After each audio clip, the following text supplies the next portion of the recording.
Portugal's colonialization of Indonesia began in the early 16th century and marked the first major European power to establish a presence in the region.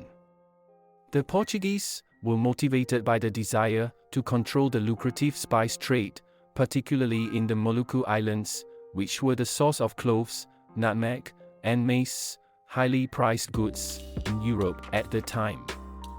Portugal's maritime empire was founded on its ability to navigate and control trade routes, and its interest in Southeast Asia was part of its broader effort to secure a global trading network that stretched from Europe to Africa, Asia, and the Americas.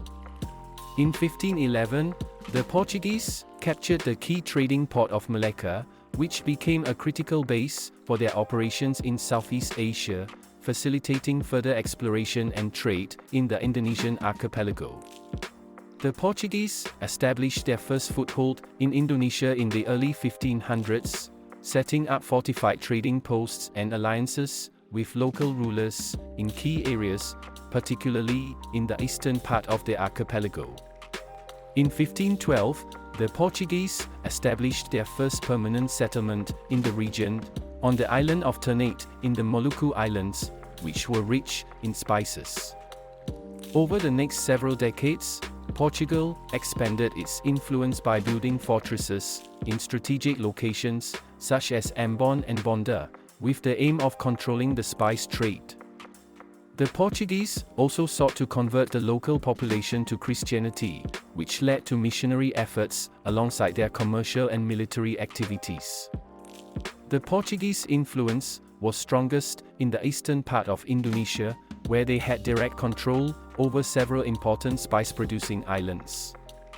While the Portuguese initially enjoyed success in dominating the spice trade, their hold on Indonesia was challenged by the rise of the Dutch and other European powers. The Portuguese monopoly on the spice trade began to weaken in the 17th century, as the Dutch East India Company launched a series of military and economic campaigns against Portuguese positions in the region. The Dutch were able to gradually outmaneuver the Portuguese, using their superior naval power and establishing fortified trading posts of their own in key locations, including Batavia on the island of Java. The Portuguese faced internal struggles and external challenges from the Dutch, which ultimately led to their decline in Indonesia. By the mid-17th century, the Portuguese influence in Indonesia had significantly diminished, and the Dutch had become the dominant European colonial power in the region. Portugal's attempts to maintain control over its Indonesian territories were further weakened by political instability and the pressures of competition from other European powers, particularly the Dutch and the English.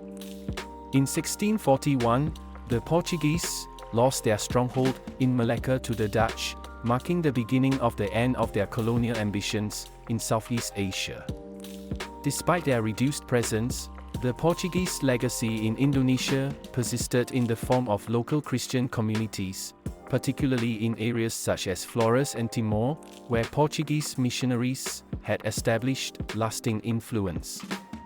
Although Portugal's direct colonial rule over Indonesia was relatively short-lived compared to the Dutch, their early presence in the region had a significant impact on the shaping of Southeast Asian history. The Portuguese laid the groundwork for European engagement in the Indonesian archipelago, opening up trade routes and initiating the exchange of goods, ideas, and cultures. Moreover, their initial interactions with local rulers in the Maluku Islands helped to establish the geopolitical dynamics that would later be influenced by Dutch colonialism.